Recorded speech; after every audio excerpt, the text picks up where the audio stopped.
Hi everyone, Anita Lund at Trainers Direct here, and today I want to show you the new meeting experience in Microsoft Teams. Late last month, Microsoft released a new multi-window feature in Teams to improve user experience, and once you've updated your Teams desktop app, it's available straight away. And this feature, it's a pop-out window for meetings, which means that meetings are in an independent panel, and this is great news for people who like to multitask because it makes Teams easier to navigate and to access during meetings. So let's take a look.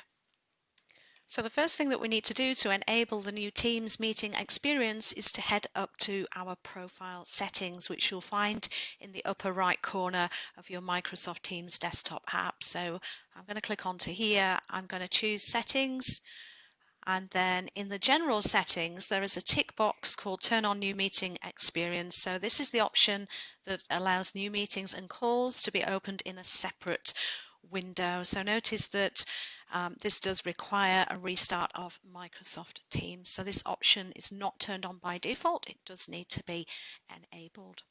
So that's the first thing that we need to do. When we say restart Microsoft Teams, you will need to right click on the desktop icon, which can usually be found on the taskbar at the bottom, and actually quit Teams, and then if you head back in. So what happens once you've enabled that setting? If I now join a Microsoft Teams meeting, I'll click on join now. So a couple of things that will immediately be apparent. The first one is that the positioning of the meeting toolbar has changed. So before it was down at the bottom, it's now conveniently located at the top, so it's not obscuring any important information on the screen. The other thing that we can do, we can actually drag the meeting window. So before, when it was embedded, we weren't able to move that window perhaps across to another screen. So if you're working on two screens, for example, that's really useful because it allows you to carry on working on other important things in Teams. So this is what we mean by a pop-out window. A few other things to note. So in the ellipses, if I click onto the more actions, we have the usual settings like the device settings and so on, the gallery view, and also a large gallery view. So this is an additional feature which will become active if you have 10 or more participants in a meeting. So this will give you a 7x7 preview of the meeting attendees. We also have a together mode option as well, which places the meeting participants into a virtual lecture theatre. And I understand that there will be more backgrounds coming from Microsoft later this year, so look out for that. The focus option allows you to focus on shared content, and what this does in the background of Teams is it changes your presence to focusing, and it also disables or silences any pop-ups and notifications.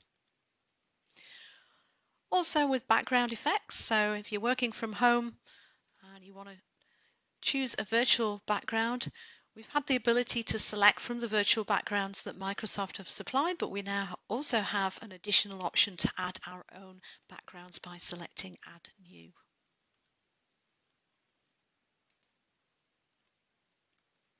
If you want to keep up to date with new features in Microsoft Teams, the best way to do that on the search bar in your Teams desktop app, if you click and use one of the short slash commands. So / will display all of the different quick commands that are available in Teams, and if we type WH, you'll see that we have an option to check out what's new. And this will give you a list of all of the new features in chronological order which have been introduced in Teams. And here you'll see on July the 31st the new meeting and calling experience on the desktop. Thanks for watching. Hope you've enjoyed that.